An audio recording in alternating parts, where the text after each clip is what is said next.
Topic है हमारा functions of money. ये टॉपिक हमारा बहुत ही इम्पॉर्टेंट टॉपिक है। कभी कभी इस पर हमारा 6 मार्क्स का डायरेक्ट क्वेश्चन पूछ लेता है, that is what are the functions of money, like this.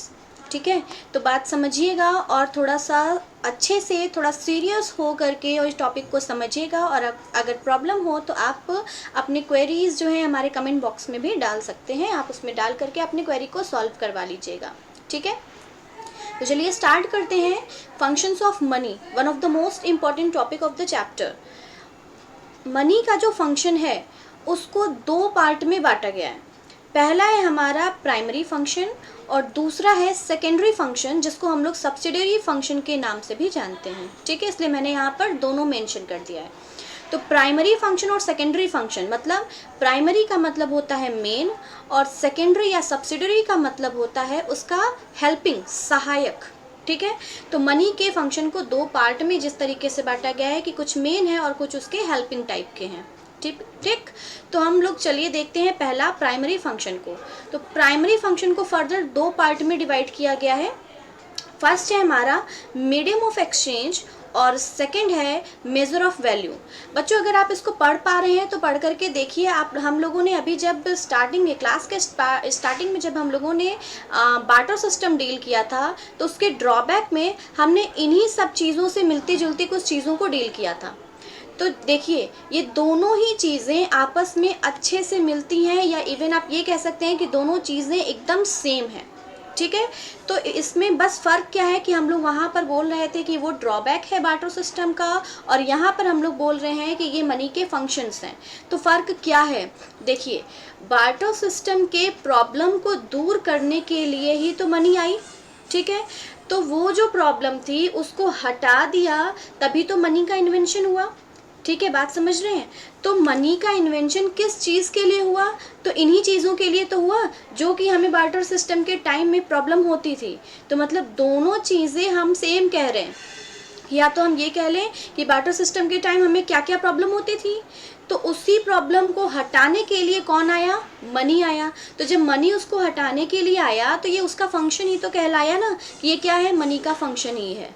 ठीक, आई होप कि आप समझ पा रहे हैं कि हम क्या कह रहे हैं। तो दोनों ही चीज़ें क्या है, आपस में मिलने जुलने वाली हैं, इवन सेम है।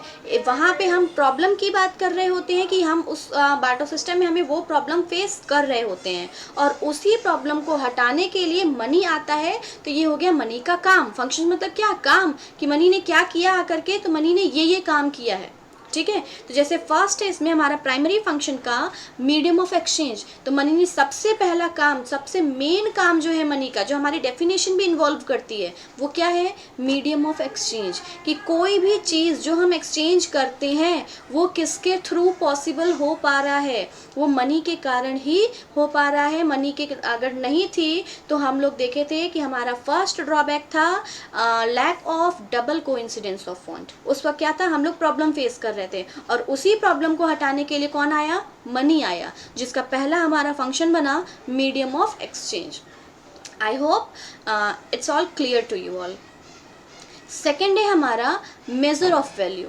ठीक है, तो measure of value barter system में क्या था कि हम कमोडिटी की वैल्यू को मेजर नहीं कर पा रहे थे, हम लॉस सह करके भी एक्सचेंज कर लेते रहे क्योंकि हमें उस कमोडिटी की रिक्वायरमेंट होती थी।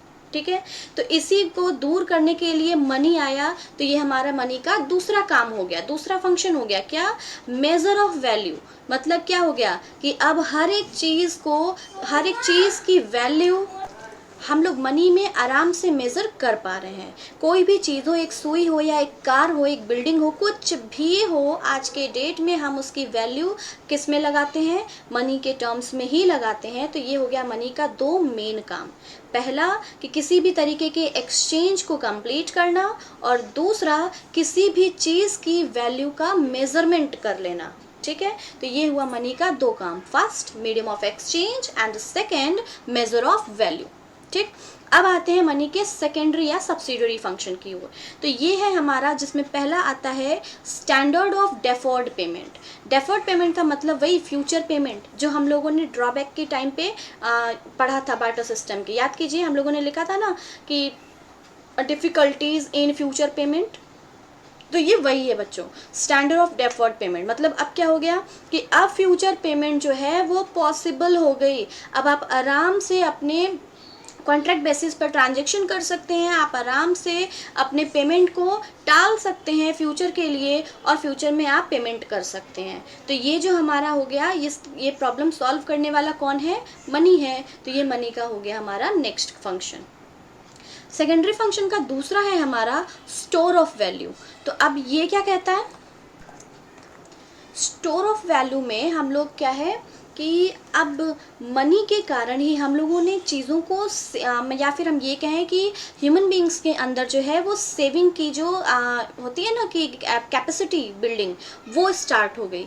कि पहले क्या था कि ये बार्टर सिस्टम में हम गुड्स को स्टोर करके अपने पास नहीं रख पाते थे, लेकिन अब जब से मनी आ गया है तब से हम अपने वेल्थ को बढ़ा पा रहे हैं। अब हम उसको अपने पास स्टोर करके रख पा रहे हैं ताकि हम फ्यूचर में अपने प्रॉब्लम के समय में या अपने डेफिशिएंसी के समय में या सडन किसी भी चीज़ों के लिए हम उसका इस्तेमाल कर सकें। ठीक है। और लास्ट है हमारा secondary function transfer of value. ठीक, मतलब क्या हो गया कि जो हम बार्टर सिस्टम में अपने वैल्यू का ट्रांसफ़र नहीं कर पा रहे थे, अब वो हम आराम से कर पा रहे हैं। एमएनसीज़ को आप देख लीजिए या फिर हमारे ग्लोबल इकोनॉमी को देख लीजिए, इसमें क्या है कि वैल्यू का ट्रांसफ़र आप बैठे बैठे आराम से कर सकते हैं और अपने चीज़ों को आराम से स्मूथली वर्कआउट करा सकते हैं। ठीक है। तो बच्चों ये कुछ है नहीं, ये 5 जो आपको दिख रहे हैं, 2 प्राइमरी फंक्शन और 3 सब्सिडरी फंक्शन, ये कुल मिला करके अगर हम इसको समराइज़ कर दें तो ये हमारे बार्टर सिस्टम के वही 4 फंक्शन हैं। चौथे फंक्शन में आप याद कीजिए हमने लिखा था store slash transfer of value, तो ये वही सेकेंडरी फंक्शन को अलग अलग कर दिया गया है यहाँ पर। ठीक है। तो वही चीज़ें हैं। प्राइमरी फंक्शन हमारा 2 होता है, medium of exchange and major of value. Secondary हमारा जो है सेकेंडरी फंक्शन या सब्सिडरी फंक्शन वो 3 होता है, जिसमें हम लोग स्टैंडर्ड ऑफ डेफर्ड पेमेंट यानी कि फ्यूचर पेमेंट को पॉसिबल करा सकते हैं। दूसरा है स्टोर ऑफ वैल्यू, अब हम हमारा आराम से अपने पास सेविंग कर सकते हैं। और लास्ट है हमारा ट्रांसफ़र ऑफ वैल्यू, मतलब कि हम अपने गुड्स हम अपने मनी को आराम से ग्लोबली कहीं पे भी ट्रांसफ़र कर सकते हैं, ईजिली और स्मूथली अपने वर्क को कंप्लीट करा सकते हैं। ठीक है। तो ये हो गए हमारे फंक्शंस ऑफ मनी।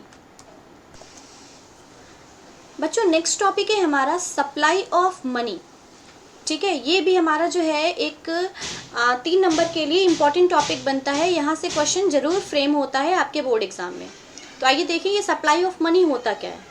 तो सबसे पहले हमने इसको लिखा है, it is a stock concept. आपको याद है बच्चों, हम लोगों ने अपने प्रीवियस क्लासेस में डील कर रखा है स्टॉक और फ्लो के कॉन्सेप्ट को। ठीक है, तो उसी के हिसाब से हमने यहाँ पर लिखा है it is a stock concept. क्यों? देखिए, it refers to total stock of money held by the people of a country at a point of time. यहाँ पर हमने क्या लिखा है? Point of time. ठीक, ये रहा। तो इसका मतलब ये हो गया कि स्टॉक हम लोगों ने पहले डील किया था ना कि जो फ्लो होता है वो पीरियड ऑफ टाइम से डील करता है और जो स्टॉक होता है वो पॉइंट ऑफ टाइम पर डील करता है। तो ये हालांकि यहाँ पे स्टॉक कॉन्सेप्ट और हमारा point of time, I hope कि आपको ये क्लियर है और आपको याद है। ठीक है, सबसे बड़ी बात है कि आपको याद हो। चलिए, तो ये हुआ। मतलब अब सप्लाई ऑफ मनी की अगर हम बात करें तो ये होता क्या है, तो सप्लाई ऑफ मनी जो है वो किसी कंट्री में एक पॉइंट ऑफ टाइम पर, एक पर्टिकुलर पॉइंट ऑफ टाइम में कितना पैसा लोगों ने अपने पास जमा करके रखा हुआ है, उसको हम लोग बोलते हैं सप्लाई ऑफ मनी। ठीक, तो ये क्या है? It refers to total stock of money held by the people. लोगों ने कि जितना पैसा अपने पास रखा हुआ है उसी को हम लोग बोलते हैं मनी सप्लाई या सप्लाई ऑफ मनी। ये स्टॉक कॉन्सेप्ट इसलिए है क्योंकि यहाँ पर क्या है कि एक पॉइंट ऑफ टाइम की हम बात कर रहे हैं कि एक पॉइंट ऑफ टाइम पर गवर्नमेंट ने इतना पैसा मार्केट में प्रिंट करके दे दिया। अब आप उसका इस्तेमाल कर रहे हैं तो उतना ही पैसा है ना, वो तो अब क्या होने वाला है, वो तो घटने बढ़ने वाला है नहीं, उसमें तो मूवमेंट आएगा नहीं, वो क्या है? कांस्टेंट है। तो जो चीज़ कांस्टेंट होता है वो क्या होता है? स्टॉक कॉन्सेप्ट रखता है। ठीक, तो आई होप कि आपको स्टॉक और फ्लो का भी कॉन्सेप्ट यहाँ पर रिकॉल हो गया। चलिए, तो ये है हमारा सप्लाई ऑफ मनी। तो अब यहाँ पर देखिए हमने लिखा इम्पॉर्टेंट कुछ मार्क करके रख दिया है, वो है क्या? आइए पढ़ें। Stock of money refers to the stock of money held by those who demand money, not by those who supply money. ठीक है, एक बार फिर से आप इसको चाहें तो पढ़ करके देख सकते हैं कि ये लिखा क्या है मैंने। मतलब स्टॉक ऑफ मनी, उस स्टॉक ऑफ मनी से हम लोग या उस मनी से कहते हैं, उस मनी से हमारा लेना देना है या हमारा मतलब है जो कि लोगों के थ्रू डिमांड की जाती है। जैसे हम लोग कॉमन पीपल जो मनी की डिमांड करते हैं, हम लोग चाहते हैं ना कि क्या करें कि हमारी अर्निंग बढ़ जाए, हमारी इनकम बढ़ जाए, हमारा पैसा बढ़ जाए, हमारा सेविंग बढ़ जाए, हमारा वेल्थ बढ़ जाए। ये क्या है, ये हम लोग डिमांड कर रहे हैं मनी का। ठीक है, तो लास्ट में हमने क्या लिखा है, not by those who supply money. क्या लिखा है यहाँ पे, not by those who supply money, मतलब कि उनके द्वारा, मतलब जो मनी सप्लाई करता है, अगर उनके पास भी पैसा स्टॉक बन के रखा हुआ है तो वो हमारा मनी सप्लाई नहीं कहलाता है। इस चीज़ को ध्यान रखिएगा। तो ये जो कौन लोग हैं जो हम अपने पास मनी का स्टॉक बना के रखे रहते हैं, तो इट इंक्लूड 2 टाइप ऑफ बडीड। ठीक, ये है क्या कि stock of money held by government. मतलब देखिए, इस चीज़ को मैंने यहाँ पे नहीं लिखा है, डज नॉट इंक्लूड, मतलब कि मनी सप्लाई, ये सप्लाई ऑफ मनी की ये डेफिनेशन है कि यहाँ से यहाँ इंपॉर्टेंट चीज़ को अगर आप यहाँ से थोड़ा सा इसको जो है आप ब्रेक करिए चीज़ों को और उसी डेफिनेशन को कंटिन्यू कीजिए, तो वहाँ पे हम लोग लिखेंगे क्या कि डज नॉट इंक्लूड दो, first stock of money held by government and second stock of money held by banking system of the country. ठीक है, मतलब ये दो लोग अगर अपने पास भी मनी का स्टॉक रखे हुए हैं तो वो मनी सप्लाई नहीं कहलाता है। मनी सप्लाई या ये सप्लाई ऑफ मनी जो है वो सिर्फ हमारा कौन सा कहलाएगा, सप्लाई ऑफ मनी, मतलब जो हम कॉमन पीपल के पास मनी रखा हुआ है उसी को हम लोग बोलते हैं कि वो सप्लाई ऑफ मनी है या उसका स्टॉक है। ठीक, बात समझ में आ रही है। गवर्नमेंट के पास जो है वो अभी मार्केट में सप्लाई नहीं हुआ है बच्चों, तो हम उसको अपने काउंट ये मेजर में हम लोग उसको कैसे इन्वॉल्व कर सकते हैं। जैसे अगर हम आपसे ये बात बोलें कि हमने 200 करोड़ का मनी प्रिंट करके रख लिया, ठीक है, मनी प्रिंट करा लिया, लेकिन हम सब जानते हैं कि जितना मनी प्रिंट होता है उसके पीछे हम कुछ न कुछ अपने पास गोल्ड या कुछ रिजर्व बना करके रखते हैं। ठीक है, उसका कुछ रेशियो है, वो हम लोग आगे वाले चैप्टर में बैंकिंग पढ़ेंगे तब डील करेंगे। फिलहाल हम अपने टॉपिक पर आते हैं और उसको देखिए। तो हम ये कह रहे हैं कि अगर हम 200 करोड़ का पैसा मनी प्रिंट कर लिए हैं, लेकिन उसके पीछे हमने क्या किया है कि जो रिजर्व बनाना है तो वो हमने केवल 150 करोड़ का बना के रखा है। तो अब 150 करोड़ का रिजर्व बना के रखा है तो मार्केट में 150 करोड़ के इक्वल का ही तो पैसा हम सप्लाई करवेंगे, और वो जो 50 करोड़ अभी हम बचा करके अपने पास रखे हैं तो वो है क्या, वो जस्ट पेपर है। पेपर, वो पैसा नहीं है। क्यों नहीं है, क्योंकि उसके पीछे अभी कोई स्टॉक नहीं रखा गया है और वो गवर्नमेंट बस अपने पास प्रिंट करके रखी हुई है। तो हालांकि वो भी मनी है लेकिन उसकी अभी वैल्यू नहीं है, तो अभी तक वो क्या है, इसीलिए बोला गया है कि वो पैसा जो गवर्नमेंट अपने पास रखा है या हमारे बैंकिंग सिस्टम हमारी कंट्री की अपने पास रखी है वो मनी सप्लाई में इंक्लूड नहीं होगी। मनी सप्लाई में सिर्फ वही मनी का स्टॉक इंक्लूड होगा जो कि कॉमन पीपल अपने पास जमा करके रखा हुआ है। ठीक है, मतलब कॉमन, आप सोचिए जरा, कॉमन पीपल अपने पास वही पैसों को जमा करके रखा रहेगा जो ऑलरेडी सप्लाई हो चुका है। तो वही तो हम पढ़ रहे हैं, सप्लाई ऑफ मनी। ठीक, तो एक बार फिर से इसको पढ़ करके देख लीजिए। It is a stock concept, it refers to total stock of money held by the people of a country at a point of time.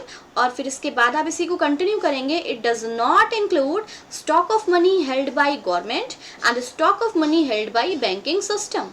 ठीक है, तो यहाँ पर इंपॉर्टेंट जो मार्क किया हुआ है उसको आप फिर से पढ़ लीजिए। इसको लिखा हुआ है कि stock of money refers to the stock of money held by those who demand money, मतलब हम लोग कि उनके पास जो लोग मनी का डिमांड करते हैं उनके पास जितना मनी है उसी को हम लोग बोलते हैं स्टॉक ऑफ मनी। लेकिन जो लोग मनी का सप्लाई करते हैं उनके पास भी अगर पैसा है तो हम उसको स्टॉक ऑफ मनी नहीं बोलते हैं। क्लियर है? चलिए आगे बढ़ते हैं बच्चों। देखिए, अब बात आती है who supplies money. Money supply करता कौन कौन है? तो यहाँ पर जनरली आपको मालूम होगा कि जो सेंट्रल बैंक होती है हमारे कंट्री की, जो कि इंडिया की RBI है, रिजर्व बैंक ऑफ इंडिया, वही हम जो है नोट प्रिंट करती है। तो बच्चों अब यहाँ पर थोड़ा सा करेक्शन की रिक्वायरमेंट है, आप यहाँ पर थोड़ा सा गलत हैं। तो यहाँ पर देखिए हमने लिखा है हु सप्लाइज मनी में 3 ऐसे बॉडी हैं जो मनी सप्लाई करते हैं। गवर्नमेंट भी मनी सप्लाई करती है जो कि सिर्फ 1 रुपये का नोट इशू करती है, जो कि हमारे यहाँ मिनिस्ट्री ऑफ फिनेंस इसमें वर्क करती है। ठीक, दूसरा है जो हमारा central bank of the country, ये जो है बाकी के बचे हुए सारे नोट और सारी करेंसी ये जो है इशू करने का जिम्मेदारी लेती है आरबीआई या सेंट्रल बैंक, ठीक। कॉमर्शियल बैंक भी जो है वो भी मनी सप्लाई करती है। वो कौन सा मनी सप्लाई करती है? तो कॉमर्शियल बैंक क्रेडिट क्रिएशन करती है। कॉमर्शियल बैंक कभी भी कोई पैसा इशू नहीं करती है। कॉमर्शियल बैंक को मनी इशू करने का अथॉरिटी नहीं है, लेकिन हाँ कॉमर्शियल बैंक क्रेडिट क्रिएशन जरूर करती है, ठीक है। या हम लोग यहाँ पे इसको और भी लिख सकते हैं क्रिएशन, ठीक है, ये लीजिए, ठीक। तो ये हो गया हमारा क्रेडिट क्रिएशन करने का काम है कॉमर्शियल बैंक का, जो कि पब्लिक से आए हुए डिमांड डिपॉजिट के थ्रू वो करती है। कैसे करती है वो हम लोग सीखेंगे अपने बैंकिंग चैप्टर में, ठीक। तो ये हमारा टॉपिक है कि मनी सप्लाई कौन कौन करता है। तो मनी सप्लाई ऐसे तो इशू 2 लोग करते हैं, लेकिन मार्केट में स्प्रेड आउट करने का काम 3 लोग करते हैं। गवर्नमेंट करती है 1 रुपये का नोट इशू, और आरबीआई जो है वो बाकी सारे नोट और सारी करेंसी इशू करती है, और कॉमर्शियल बैंक जो है वो डिमांड डिपॉजिट के अकॉर्डिंगली उसका क्रेडिट क्रिएशन करती है और मार्केट में मनी स्प्रेड आउट करती है, ठीक है। बच्चों लास्ट टॉपिक है हमारा इस चैप्टर का मेजरमेंट ऑफ मनी सप्लाई। तो देखिए बच्चों, इसमें जो है हमारा टोटल इंडिया में 4 तरीके का मनी सप्लाई का मेजरमेंट दिया गया है, ठीक है, जिसको हम लोग जानते हैं M1, M2, M3 और M4 के नाम से। लेकिन आपके कोर्स में सिर्फ M1 मेजरमेंट ही दिया गया है, ठीक। तो बाकी तीनों के बारे में हमें नहीं पढ़ना है। तो मेजरमेंट ऑफ मनी सप्लाई में मैंने डायरेक्ट यहाँ पर M1 के बारे में आपको बताया है। तो आप इसको देख सकते हैं कि इसका मैंने एक फॉर्मूला आपके सामने ड्रॉ किया हुआ है। वो लिखा है M1 = C + DD + OD, ठीक। ये है हमारा M1 मेजरमेंट का तरीका। इसका मतलब क्या होता है, यहाँ मैंने इसको थोड़ा सा एक्सपेंड किया है। तो C का मतलब होता है currency held by the public, ठीक है। OD का मतलब DD का मतलब होता है डिमांड डिपॉजिट्स। DD का मतलब है demand deposit of the commercial banks, ठीक है, जो कि हम लोग कॉमर्शियल बैंक में अपना पैसा जमा करते हैं उसको बोलते हैं। और लास्ट है हमारा OD। OD का मतलब होता है अदर डिपॉजिट्स, ठीक है। अब ये अदर डिपॉजिट्स जो हैं वो किस रूप में हो सकते हैं वो लिखा है मैंने विथ नाबार्ड समझते हैं ना, national bank for agriculture and rural development, and with foreign government, with IMF international monetary fund and with world bank, ठीक।